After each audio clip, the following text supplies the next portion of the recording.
Yo, first minicast of 2020, we got Out of the Cold with Dr. Mariah Hughes. Hit it. Welcome to Solving Healthcare. I'm Kwadwo Karamantang. I'm an ICU and palliative care physician here in Ottawa and the founder of Resource Optimization Network. We are on a mission to transform healthcare in Canada. I'm going to talk with physicians, nurses, administrators, patients and their families because inefficiencies, overwork, and overcrowding affects us all. I believe it's time for a better healthcare system that's more cost-effective, dignified, and just for everyone involved. Before jumping into it, I want to tell you about our sponsors. First one, BetterHelp.com. I said it once, I'll say it again. Awesome company that provides accessible, affordable, and convenient professional counseling at your disposal. You can access them through video chat, through texting, through email, whatever is convenient for you. BetterHelp is there. And if you want to reach out, they're at betterhelp.com and use the promo code Solving Healthcare to get a 10% discount. Those guys are balling.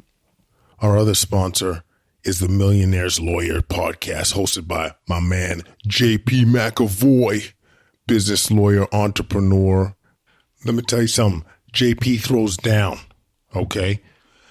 JP's main focus is on how to grow your business. So he talks to leading experts about this. But what I love about his show is that he talks about innovation and how personal growth can also make you better at whatever you choose to do. So I'll point y'all towards episodes 33 with Helen Kahan, which is all about innovation and the concepts that totally apply to healthcare on how we should be thinking outside the box, how we shouldn't be killing any novel ideas and really focus on what our goal is in front of us. So I'm a big fan of JP's show. You can check him out at jpmcavoy.com. And thanks for sponsoring the show. All right, so today's guest, I'll give you a bit of a background story. So I'm sitting at the Department of Medicine award ceremonies in December, and they're giving out this award to this resident who is coordinating a clinic called Out of the Cold, where they feed homeless people and see them for free to talk about health promotion and talk about preventative care, take blood pressure checks, check their blood sugars. And I'm like, man, this is beautiful. Really, working towards making our community better, working with the vulnerable patient population. And I'm like, we need to celebrate this, like similar to episode 9 with Jeffrey Tumbrell. Mariah Hughes, she's a third-year resident in internal medicine, future infectious disease doc. She'll be going to Toronto to become an infectious disease doctor. And she coordinates this clinic, and they see patients once a week during winter months, once again, to feed and to see these patients.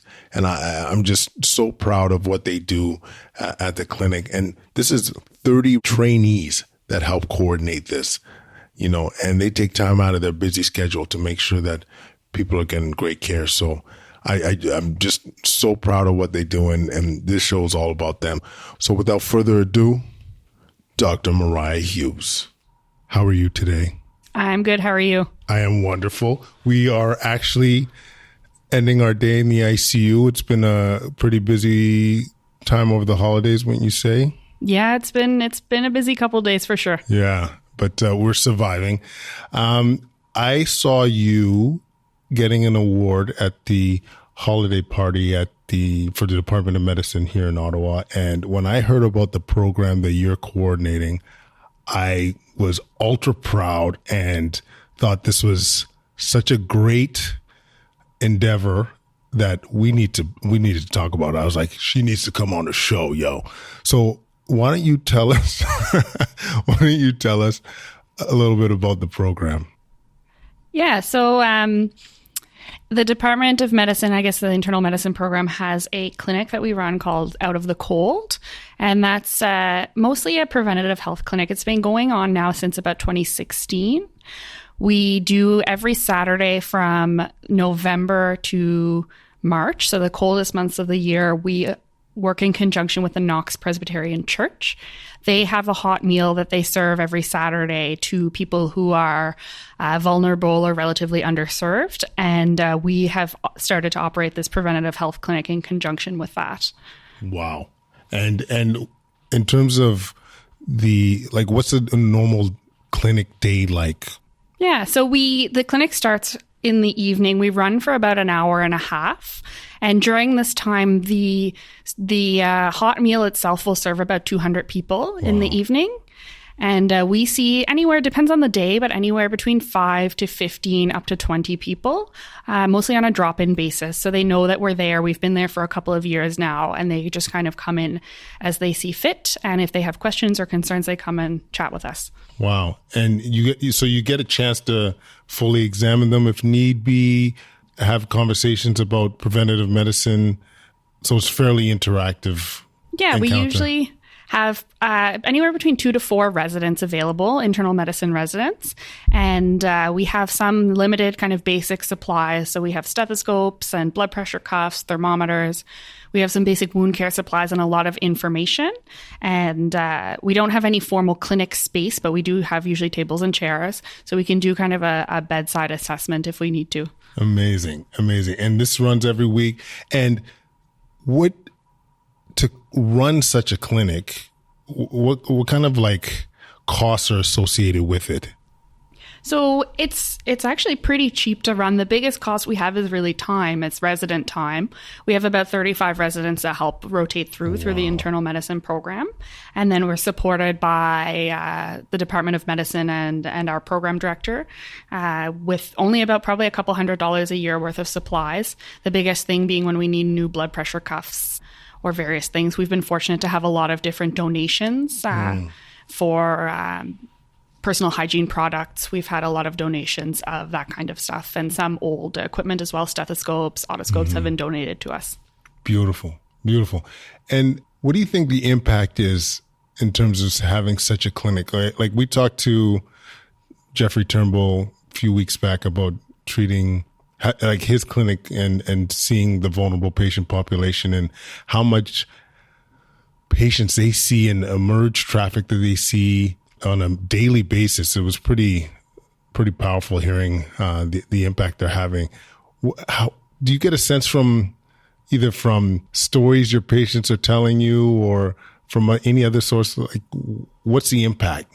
Yeah, so we actually, very good timing. After I spoke to you the other day, we got a letter from the church coordinator just expressing her appreciation basically of everything that we've done. And she's had a lot of comments recently about attendees who find that this is very, very nice to have. As we know, it's very difficult to get access to a primary care physician or to see specialists. So this gives them a place where we're meeting them where they are to provide medical care.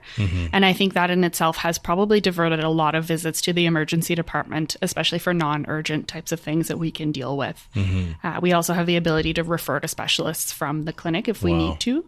And some of our attending physicians are willing to see these people in follow-up if we need them to be seen. I love it. It's just, it comes from a good place. You're seeing them in an environment where they feel comfortable.